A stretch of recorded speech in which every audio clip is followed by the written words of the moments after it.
Well, protecting servers is crucial for any organization of any size. Servers are the workhorses of the organization.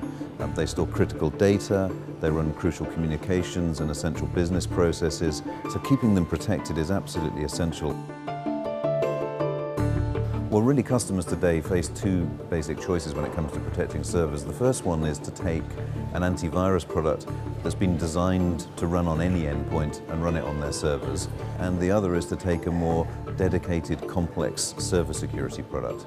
And so neither of them is ideal, particularly for a mid-sized organization. At Sophos, we build powerful, effective, and simple to manage security solutions. And this is really what we've focused on.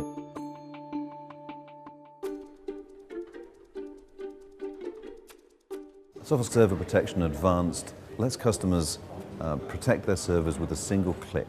And while that's a very simple process for our customer, as I constantly remind our developers when they're building the software, making something that simple is hard. And we've hidden a lot of complexity under the hood that goes on as soon as that button is clicked. The first thing that starts to happen is that we immediately start taking an inventory of all of the applications on that server. And because it's integrated with our anti-malware, we know that that initial inventory is taken in a known good state. As well as looking at the applications themselves, we look at all of the associated DLLs, files, data files, scripts, and so on, and form basically an unbreakable bond between the application and all of its associated data and files. And this means that once we've built that inventory, the server is ready to run in a lockdown state.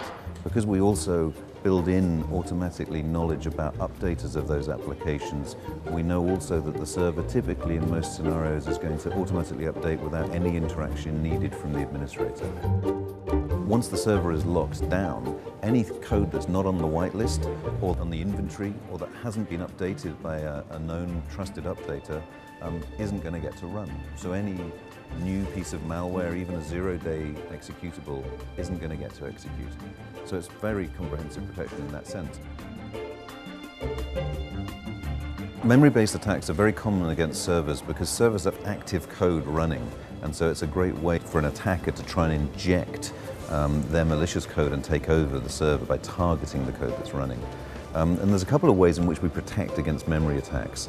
The first is we don't just whitelist the executables, we whitelist all of the associated DLLs and other files that are needed. So we form this sort of unbreakable bond between the application and all the associated DLLs. So an attacker can't simply inject a malicious DLL into a running application. We do all of that work for the customer, so it's kept super simple. The other way we do it is because we integrate with our anti-malware protection.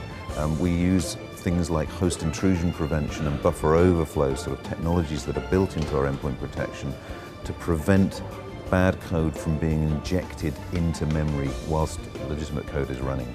So the end result for the customer is highly secured servers in a way that is very simple to set up and maintain.